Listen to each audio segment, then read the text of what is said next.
Welcome back to the next episode of Same Page Every Books. I'm Josh. And I'm Tyler. And let's get right into it. Probably another short and sweet episode, but this one is all about romance myths. So first one is, are soulmates real? What do you think? Yeah, I think so. Probably.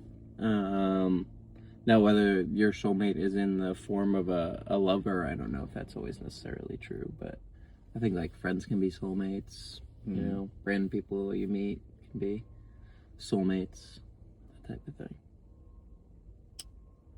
Yeah, I don't think so. You've never just like met that one random person and like you just connect right off the jump? Like just like 5 minutes in, you're like, wow, I feel like I've known this person my entire life. No, I've definitely felt that, but I think for me, like, it feels weird because love and all that. but when I think of a soulmate, I think like one perfect person for you. It's hard for me to believe that like out of the however many billions of people that are on Earth, that there's just one perfect person for everyone. Yeah, I don't think that's true either, but I don't think that you can only have one. Like, I think you can have multiple soulmates. I can get behind that, multiple soulmates, because I don't think like the version of me a year ago is the same as today. So I think like there are multiple soulmates. If anything, I'm more aligned with like a twin flame type of connection. That when you say soulmate, that's what I think of. Like twin flame, like y'all just connect, y'all get each other on a different level than like. But I don't think they're the same, because they're not. I don't think so. I'm pretty sure twin flame is like when you're with them, flame and like the soul is like the same thing. Nah, I think twin and mate are. I think like similar. The twin flame is like you just connect on so many things, and like you like when things are good, like they're great, but then when it's awful, it just like burns you out, or like it can burn and hurt you. Like, I feel like maybe that's why it's like the flame part. And I think soulmates is like just like your perfect person. Like everything's just harmonious and peaceful. Okay. But I don't believe in soulmates. Fair. I guess depending on the definition, I believe in soulmates. According to yours, less so, because I think you're right. There's too many people in the world for like every single person to have their exact ideal match. But I think in the context of like just being someone that you connect with on a deeper level without needing to exert a lot of extra energy, then like I think that's very real. Oh, very 100% very real. And friends and romantic relationships. So real. Next thing is, does love fade or evolve? What do you think? Does love fade or evolve? I mean, with the right person, hopefully it evolves. I've definitely had my love fade for certain people. But I mean, I would hope so that like in a long-term relationship, kind of like you just said, like we change over time and we become new people. So from that point of view, then like I would hope that your love evolves along with the relationship that you have. And also I think like the more you get to know someone, the closer you are, like the more you end up loving them, because you just have a deeper understanding of like who they are as a person. So in that sense, yeah, I think love evolves. That's real. I agree. I think love evolves. I don't think it fades. Even if it's like the wrong person, it fades. I don't think so. I think even if like you had like, I think love that comes into your life or grows isn't love that's lost. If that makes sense. Yeah. Like, I don't think it just fades or goes away. I think it just evolves into a different form then. Like, you can meet somebody and love them just as a friend, and then it turns into something romantic. Or you could love somebody so deeply in a passionate way, and then you get divorced. You still have love for them, it's just different. Yeah, but at that point, I feel like the love has faded, because like you still have love Evolved for them into a different form of love. I don't think love is just like some one size fits all. If I had to put a definition on it, I would say it's deep admiration and care for someone and trying to help them suffer less, because I think you're going to feel pain in so many different ways in life. But so you think love is actionable? 100%. Love is action. So you can't have love without action? 100%. It doesn't have to be like those grand gestures. Sometimes it could just be something like so minimal and mundane. Because I think love is probably more boring than exciting and adventurous. Sorry, that's a good off topic. No, yeah. that's perfectly fine. But I think it evolves, doesn't fade. So I think like it just changes. Like a couple that married in their 20s, they're probably like extremely adventurous, traveling, or like super affectionate all the time. As they get older, it's like they just sit and watch a show together. And they're still probably deeply in love. It just evolved. True. And I think even the couples that aren't couples anymore, they divorce or they break up or somebody dies, the love just evolved into something different. Yeah, but some of those people hate each other. I mean, there's some messy divorces and messy breakups. I think like love and hate are real close. They're real close. But like, there's a fine line. there's such a fine line. Because like, and it's just, I think it's a fact. Like the person you love or the people you love, they will drive you the craziest and hurt you more than anyone else could. For sure. Possibly. Like, for sure. My family, you, anybody could hurt me so much more than like some random homeless dude or stranger on the street. Because like, agreed. I care about you guys and you care about me and you know me and I know you. Right. We have more emotional ammo to fire back at you. Yeah, which would hurt. Exactly. So I think it evolves. Next thing is chemistry more important than stability? When you say stability, do you mean from like a financial standpoint? And whatever you want it to be. Or it could be financial or maybe emotional stability where it's like the relationship is all over or friendship is all over. Like what's more important to you, compatibility or stability? I kind of think that like compatibility and chemistry are probably, well, they're kind of intertwined, but they are. I guess I'll say this. Stability is probably the most important. I think that people, not that they disregard stress, but they definitely underregard it in some ways, in the sense of like, if you are constantly stressed by your job or your living situation or a million other things that it could possibly be, I think that's only going to negatively impact your relationship. And I guess it doesn't really matter how like compatible the two of you are, how many interests that you share together. If you're both stressed out by, you know, the tasks of life, then you're not gonna have time to be able to like come and love each other. So I think having a stable life with your partner, whatever that looks like for the two of you, is probably, I don't want to say it's more important, but it's maybe just a teeny bit more important than like being actually compatible and sharing interests and wanting to do similar things. I really hear everything that you're saying.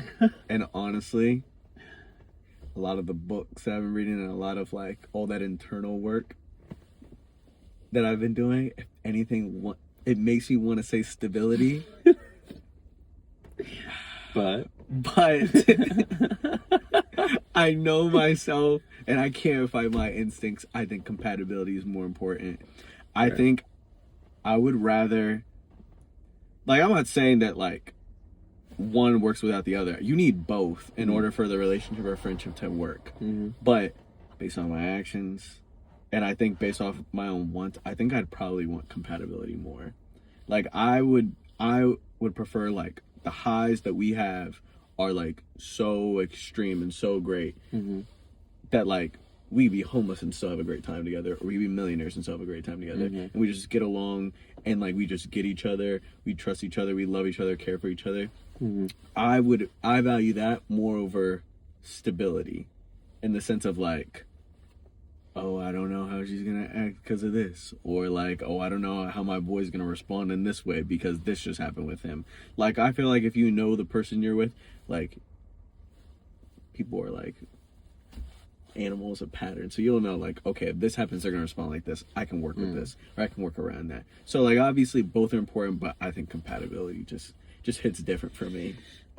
I think that's fair. I also think that like if you're compatible with someone, then you're likely looking for the same thing, and if that's the case and you're both pursuing kind of similar goals, maybe that's in different fields, but like that stability is more likely to be obtained if you're with a partner that you're compatible with. So like you said, the two are just kind of intertwined. I think they are intertwined. One kind of leads to the other, and one kind of impacts and supports the other. So yeah, need them both. But compatibility for me, love that.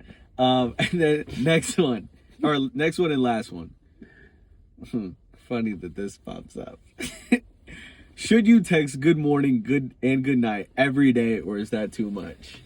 I mean, I'm assuming that this is in the context of a significant other. Whether you're dating or you're just talking to somebody.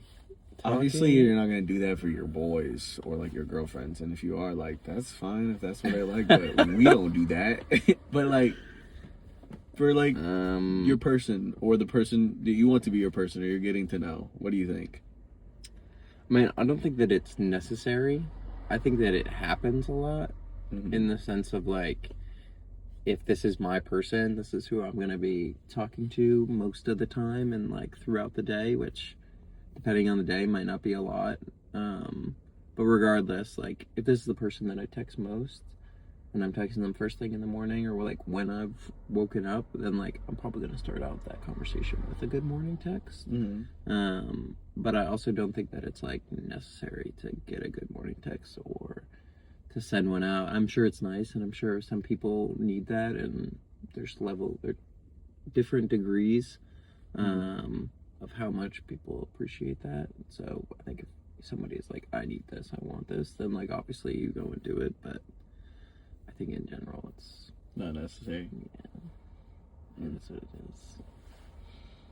I don't think it's necessary or unnecessary, but on that scale, I'd probably lean more necessary. The only reason why is because, one, obviously it's situational. The person you like or the person you're getting to like or getting to know, all that dating. If they like that, then do it. And if they don't, then obviously don't do it. Or you don't need to feel the pressure to do it. But at least for me, like, if I'm with somebody or if I'm getting to know somebody or anything like that, like I care about you. And the more time we spend together, I'm just going to care about you more. And a way that I show somebody that I care about them is showing up. Like if you texted me and saying like, Josh, my car broke down or something came up, can you help me? I don't care what I'm doing.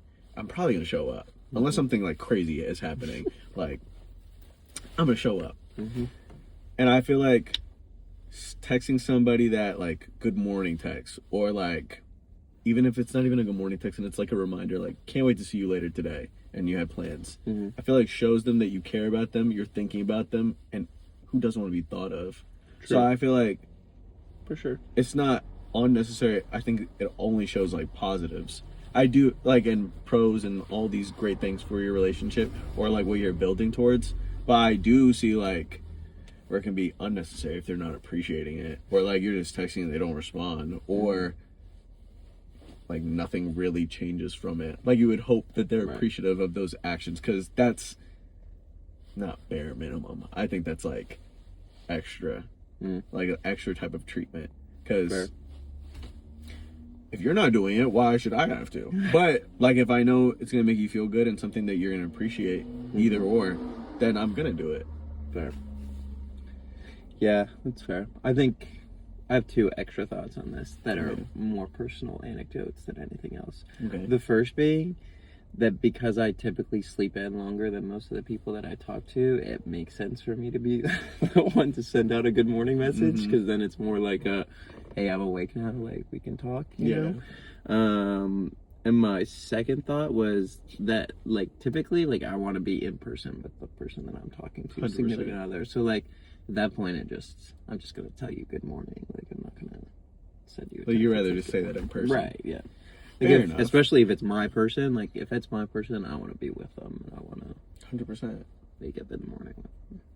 Not gonna lie, texting's kind of overrated.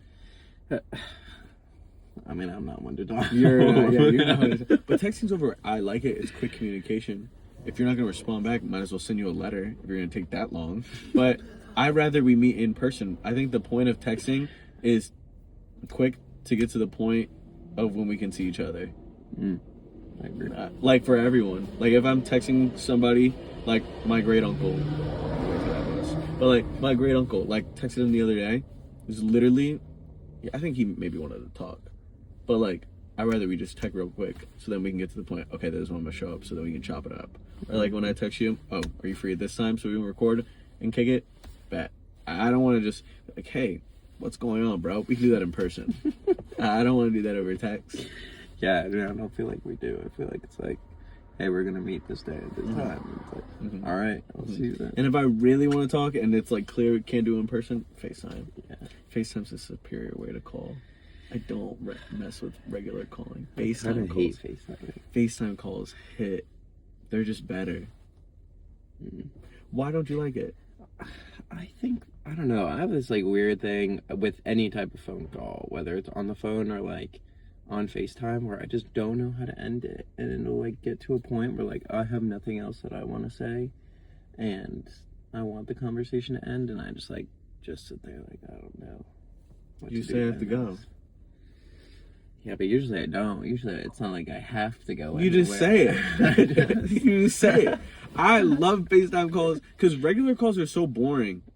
They're just, I'm just talking into my phone. That's crazy. It's boring. Yeah, but then you can do other things. Like you just put it on speaker, and then like I'm taking care of stuff while I'm having. Okay, maybe I like it on my terms with it's regular calls or FaceTime calls. But even then, like if I had to pick, I'd rather FaceTime calls over regular calls all the time because it's the closest stimulation that I'm gonna get to being in person with somebody, which is my preferred choice. Which is fair. It's fair. And over FaceTime, you can read so much more into like a conversation. Body language, your like the background. Are they really paying attention? Or are they distracted? All those type of things are important. Not just me overanalyzing them, but like I'm gonna do that. So like when we talk, I prefer FaceTime. So then I can see like, is he paying attention while we're playing Fortnite? Like, or is he just saying like, oh, I got you, but really he's eating some food and like watching me die.